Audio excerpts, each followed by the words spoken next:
If you've ever found yourself in a middle seat on a cross-country flight, fighting tooth and nail with the sick person beside you for the armrest, then you know what a pain it is to fly commercial. Sure, you end up where you're going, if you're lucky, but do you actually enjoy the journey sitting all the way back in 42E?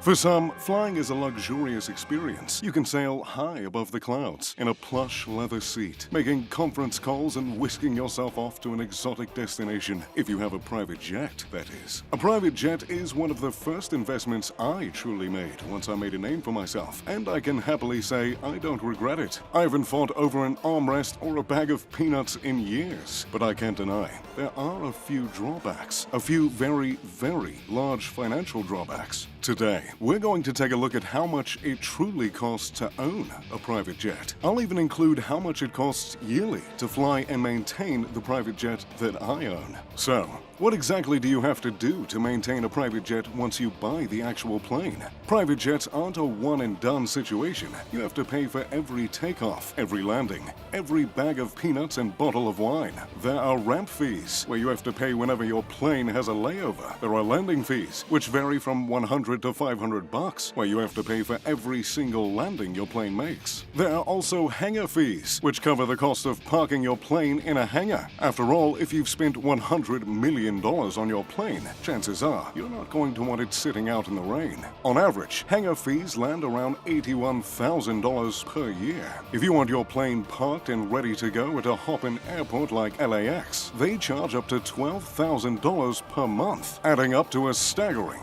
$144,000 per year. Of course, flying is considered a rather dangerous endeavor, so you'll need insurance, and not just one kind. Hull insurance, which covers damage to the plane and all of its systems, runs around $34,000 per year. On top of that, if you're the owner of the jet, you'll need single liability insurance, which tacks on another fun fee of $12,500. That's not even mentioning fuel costs, which vary from plane to plane, but can cost as much as $53,000 for a single fill. If you're keeping track so far, our expenses are steadily climbing to a fairly high altitude.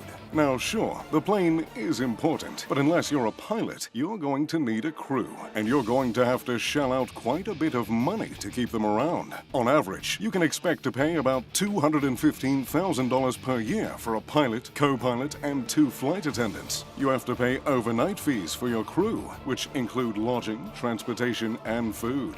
If you're planning on staying at a destination for a while, you can send your crew back to your home base, but that'll cost you a repositioning fee. On top of all these necessary fees, there are a few random outliers that go with operating such a complex piece of machinery. If you're flying from Quebec to Florida in the middle of December, looking to escape to a warmer climate, you'll have to pay a de-icing fee before your wheels hop off the tarmac. If something goes wrong with your jet, you can look at paying as much as $60,000 for a new windshield, or $8,000 for a new tire. In other words, cross your fingers and hope that you're flying from a warm destination to a warm destination with no repairs in store. Now, let's get down into the nitty-gritty, the price difference between aircraft. The most common private jet in the world is the Cessna Citation XLS, a small firecracker of a jet that can seat 8 people along with 4 crew members. The Cessna is a bit dated, but it's often upgraded and fitted with all new tech and luxurious touches.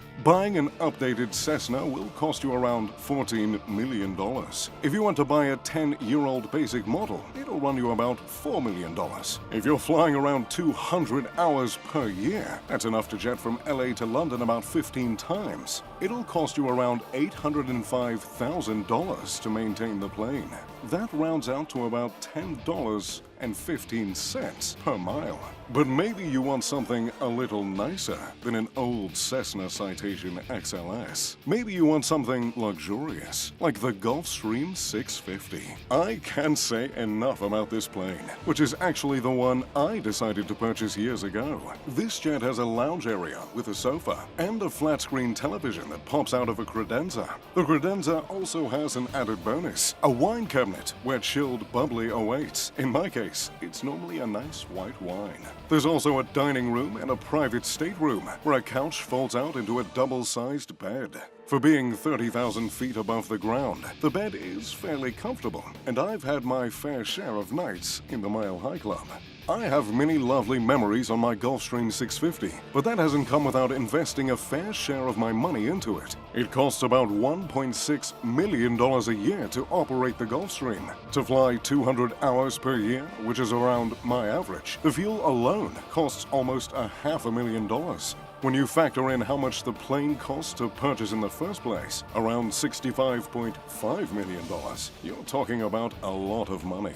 Of course, you don't have to buy a plane. You can charter one instead. Before I took the plunge and bought my Gulfstream, I was chartering jets almost every other weekend, and it doesn't come cheap. If you're chartering a small plane, you can expect to pay between $2,000 to $3,000 per hour. The Cessna Citation, which is considered a mid-sized plane, costs around $9,500 per hour, but the Gulfstream, that'll cost you around $13,000 per hour. If you're flying from New York to London every week, you're going to be racking up some pretty hefty chartering rates. All in all, the world of private jets is an exciting, enticing, luxurious, and downright expensive one.